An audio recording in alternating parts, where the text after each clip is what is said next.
Upang maghatid ng pag-asa at tulong sa mga may kapansanan at may problema sa paglakad, nagsagawa ang Rotary Club of Cabuyao Circle, katuwang ang The Church of Jesus Christ of Latter-day Saints ng Walk for Life Project sa Lake Farm de la Mar Agri-Tourism Park, Pantabangan, Nueva Ecija nitong October 25, 2025.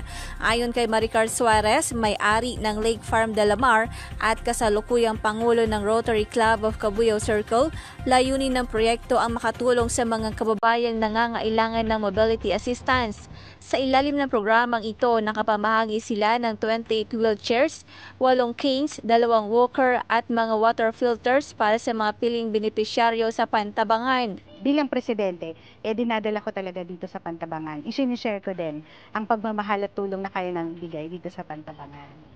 Nung ako'y unang napadpad talaga dito sa Pantabangan specifically, na-inlove ako sa lugar. At nung makilala ko din nga yung mga tao, na-inlove na din ako sa mga tao. Nakita ko na ito, masarap tulungan.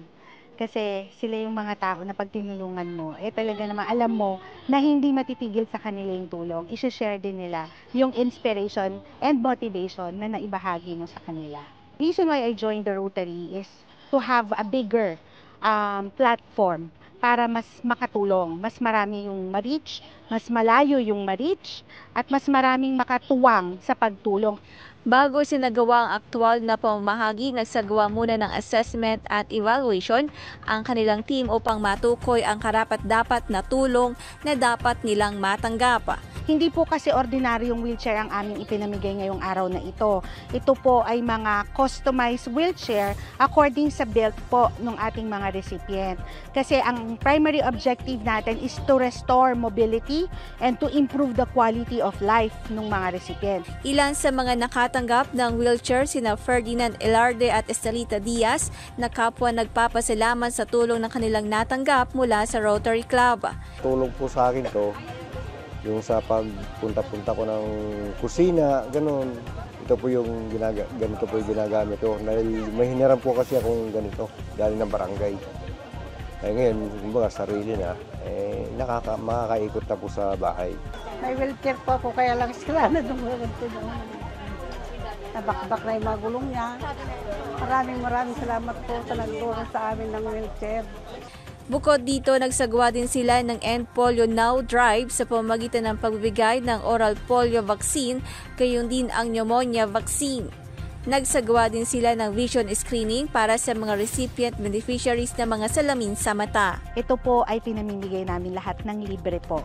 Ang aming pakay lamang po talaga ay makapag-inspire, makapag-motivate, at makapaghatid ng pagmamahal sa ating kapwa Novo Ecijano. Sa lahat po ng partners namin, sa mga projects namin na nagawa ngayong araw na to, nagpapasalamat po kami lalong-lalo na po sa aking classmate, si classmate Elder Emil ng The Church of Jesus Christ of the Latter-day Saints. At gayon din po, siya din po ang presidente ng Rotary Club of Makati F. Zobel.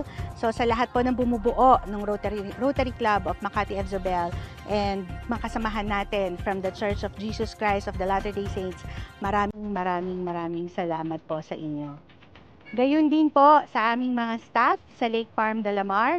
Maraming salamat sa patuloy na pagsuporta nyo sa aking mga adhikain na makatulong sa kapwa natin mga Novo Ecijano. At gayon din po sa aming LGU dito po sa Pantabangan, sa aming mahal na Mayora, Mona Lisa Agipa. Maraming salamat po sa suporta at sa pag-assist sa amin sa mga barangay upang maging successful po itong aming proyekto ngayong araw na ito.